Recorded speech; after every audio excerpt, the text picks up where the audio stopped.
প্রথমবারের অনুভূতি কিন্তু সবসময়ের জন্য স্পেশাল হয়। আজকে জীবনে প্রথমবারের জন্য ফুটবল ম্যাচ দেখতে যাচ্ছি, তাও আবার স্টেডিয়ামে বসে। আমার হাজবেন্ডের যিনি বস আছেন উনি কিন্তু দুটো ভিআইপি পাস আমাদেরকে দিয়েছেন যাতে করে আমরা এই ম্যাচ দেখতে পারি। আর তাই তো আজকে ২৬শে জুলাই শনিবার আমরা কিন্তু বেরিয়ে পড়েছি ম্যাচের উদ্দেশ্যে। যেমনটা দেখতে পাচ্ছেন যে আমরা কিন্তু ওই পাসগুলো দেখিয়েই কিন্তু স্টেডিয়ামে ঢুকছি। আমাদের সাথে সাথে মামাও কিন্তু ভীষণ এক্সাইটেড ফুটবল ম্যাচ দেখতে যাওয়ার জন্য। জানি না কতটা বুঝবে, কিন্তু ও ভীষণই খুশি। আজকের ম্যাচটা রয়েছে আমাদের শহর রদেনবার্গের সাথে, ফ্র্যাঙ্কেন বলে আর একটা শহর রয়েছে জার্মানির, তার সাথে। ফুটবলের খুব একটা বুঝি না, কিন্তু যেরকম মোহনবাগান দল আছে আমাদের দেশে সেরকম কিন্তু এটাও একটা ছোট্ট দল। আজকের ম্যাচে কিন্তু আমার হাজব্যান্ডের অফিসের অনেক কলিগরাই কিন্তু এসেছে। একে একে সবার সাথে দেখা হচ্ছিল, আমরা কিন্তু সবাইকে গ্রিট করছিলাম। আমাদের শহর যেহেতু খুব ছোট, তাই এখানে স্টেডিয়ামে কিন্তু অনেক বেশি ভিড় নেই, তবে ভিড় রয়েছে। আর আজকের এই ফুটবল ম্যাচটা কিন্তু পা দিয়ে খেলা নয়, এটা কিন্তু হাত দিয়েই খেলাটা হবে। প্রথমে খেলাটা আমি কিছুতেই বুঝতে পারছিলাম না, কিন্তু পরে আস্তে আস্তে দেখতে দেখতে বুঝতে পারলাম। আর এদিকে আমাদের শহরে কিন্তু চিয়ার লিডারও রয়েছে, ওদিকে ফ্র্যাঙ্কেনের কিন্তু কোনো চিয়ার লিডার নেই।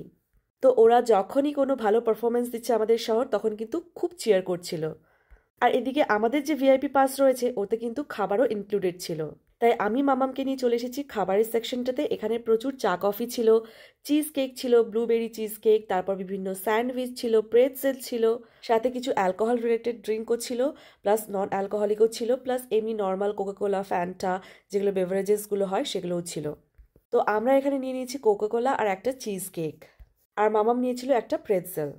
দুপুরবেলা খাওয়া দাওয়া করে এসেছিলাম, কিন্তু যেহেতু খাবারগুলো ফ্রি ছিল তাই একটু একটু করে টেস্ট করছিলাম।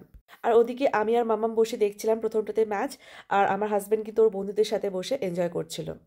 আর এদিকে দেখছিলাম মানুষজন খুব সিরিয়াসলি ম্যাচ দেখছিল, আমার মতো কেউ নর্মালি জাস্ট আসার জন্য এসে যায়নি, আমি যেটা করেছিলাম। এদিকে মাম্মাম জুতো মোজা সব খুলে কিন্তু ওখানে বসেছিল। আর সব থেকে বেস্ট পার্ট কি বলুন তো, ওই যে খাবার দাবারগুলো ছিল আমাদের কার্ডে বা পাসে বলতে পারেন, সেগুলো কিন্তু আনলিমিটেড ছিল। তো আমাদের প্রথম রাউন্ড খাওয়া দাওয়া হয়ে যাওয়ার পরে আমরা কিন্তু আবার খাবার নিতে চলে এসেছি এখানে। আর এই টাইমে আমরা এখন নিয়েছি ফ্যান্টা, যেটা মামাম খুব পছন্দ করছিল। ওকে যদিও বেশি খুব একটা দিইনি, তাও অল্প অল্প খাচ্ছিল। আর এই সময়গুলোতে আমি ম্যাচ সত্যি বুঝতে পারছিলাম না, কিন্তু আস্তে আস্তে কিন্তু ম্যাচ দেখতে দেখতে আমি পুরোটা বুঝতে পারছিলাম।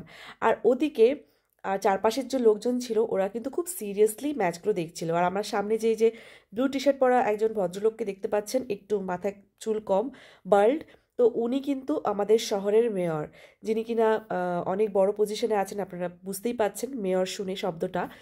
তো মনে আছে কিনা জানি না, উনি একসময় আমাদেরকে কিন্তু আমাকে হেল্প করেছিলেন আমি যখন রাথ হাউসে একটা কাজের জন্য গেছিলাম। আমাদের দেশে কোনো শহরের মেয়র এরকম নর্মাল সাধারণ মানুষের সাথে বসে ম্যাচ দেখছে, এটা জাস্ট কল্পনাই করতে পারি না, কিন্তু জার্মানিতে এটা সম্ভব।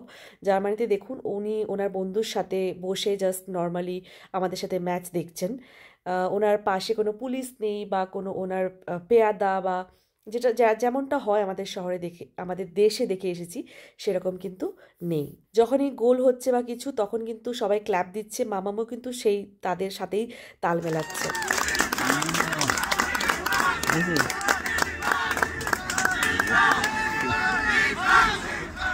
ম্যাচটা কিন্তু ভীষণই হাড্ডাহাড্ডি ছিল। 2 থেকে 2.5 ঘন্টা খেলার পর ফাইনালি আমাদের শহর কিন্তু হেরে যায়। তারপর ম্যাচের শেষে যেমনটা নিয়ম থাকে যে একটা টিমের সাথে আরেকটা টিমের প্লেয়ার্সরা হ্যান্ডশেক করে, তো এখানে সেটাই চলছে।